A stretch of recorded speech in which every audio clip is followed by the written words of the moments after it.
अणुशक्तीनगर विधानसभा मतदारसंघाचे विद्यमान आमदार तुकाराम रामकृष्ण काते हे पुन्हा एकदा निवडणुकीमध्ये उतरलेत आणि यंदा एकनाथ शिंदेंच्या शिवसेनेच्या धनुष्यबाण चिन्हावर ते चेंबूर विधानसभा मतदारसंघामधून लढतायत। त्यांचा सामना आहे चेंबूरचे 10 वर्ष आमदार राहिलेल्या प्रकाश फातर्पेकर यांच्याशी। घाटला खारदेव नगर या परिसरामध्ये नगरसेवक म्हणून काम केलेल्या तुकाराम काते यांच्या कामाच्या आठवणी अजूनही चेंबूरकर आवर्जून सांगतात। काते यांनी नाल्यामध्ये बसून केलेलं आंदोलन असो किंवा SRA डेव्हलपमेंटसाठी 14 महिने चप्पल न घालता केलेलं उपोषण हे अनेक चेंबूरकरांच्या आजही स्मरणात आहे।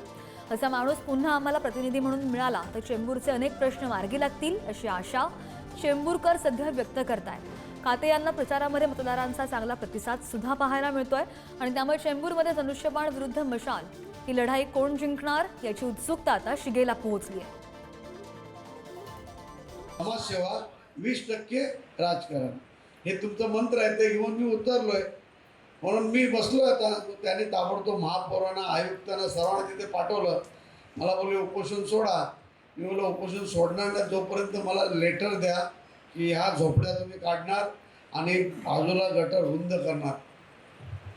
त्याने तसं लेटर बनवून आणलं मला दिलं। त्यानंतर मी सीताराम आमचे नगरकरांच्या हस्ते सरबत घेऊन उपोषण सोडला।